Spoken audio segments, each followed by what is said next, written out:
L'homme, il est le chef de la famille, il doit subvenir aux besoins de la famille. La mère, elle est la gardienne du foyer. Il est prouvé qu'une femme mariée qui travaille coûte à peu près de 2 à 5 piastres par semaine à son mari. Premièrement, elle prend les repas à l'extérieur. Elle ne peut pas préparer les repas à la maison comme elle le ferait si elle était là à 100%. À la maison, elle va porter un bas avec une maille et puis ça ne paraît pas. Au bureau, elle ne le portera pas de cette façon-là. Il y a des grandes compensations pour la femme qui reste au foyer. Premièrement, éduquer des enfants. Est-ce qu'il y a quelque chose de plus beau que ça au monde? Le feriez-vous?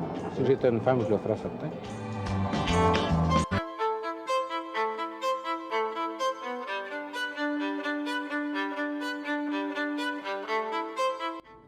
Au quotidien, j'essaie de mettre en lumière l'abcès invisible des stéréotypes de genre en ouvrant le dialogue, autant dans les milieux de travail, dans mon entourage, dans les réseaux sociaux.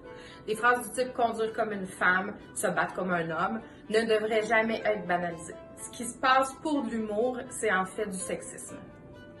J'ai réalisé mon mémoire de maîtrise sur la question du travail féminin au Québec entre 1960 et 1990 en m'intéressant aux revues Châtelaine et Actualité. Au quotidien, dans le travail, on essaye de casser les stéréotypes des métiers genrés. Par exemple, dans notre équipe, on a des chefs d'atelier ébénistes femmes, des mécaniciennes, des couturiers hommes, parce que ce qui prime, c'est pas le genre, c'est la qualité et les savoir-faire. En plus d'appliquer le féminisme dans mon quotidien, dans ma vie personnelle, je l'applique beaucoup sur mon milieu de travail. Ça passe par plein de petits gestes différents, comme par exemple inciter les gens à briser les stéréotypes de genre dans la représentation des métiers, pour que tous les jeunes, pour que toutes les femmes, les hommes et autres puissent choisir la carrière qu'ils ont envie, non pas en fonction de leur sexe de naissance ni de leur genre, mais en fonction de leurs aptitudes et de leurs envies.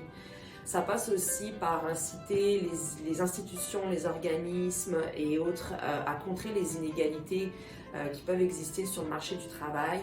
Et ça passe surtout à inciter les entreprises à mettre en place des milieux de travail plus sains et inclusifs, à prendre part à des petits gestes au quotidien pour que leurs salariés se sentent bien sur leur milieu de travail. Mes valeurs à moi sont que toutes les femmes puissent avoir accès aux rêves auxquels elles aspirent. Avoir accès à tous les types d'emplois, pas de limite. Scolarisons nos femmes et nos filles pour qu'elles aient la compétence de choisir ce qu'elles veulent faire et ce qu'elles ont envie de faire. Faisons des choix de société pour qu'à travail équivalent, elles puissent recevoir un salaire égal. C'est une question de respect. Il n'est pas question pour moi ici d'opposer les genres, mais bien de les rendre complémentaires. Les femmes ont beaucoup à apporter dans les organisations. La grande richesse d'une société serait de voir s'épanouir tous les membres de son peuple à leur plein potentiel. Pourquoi pas?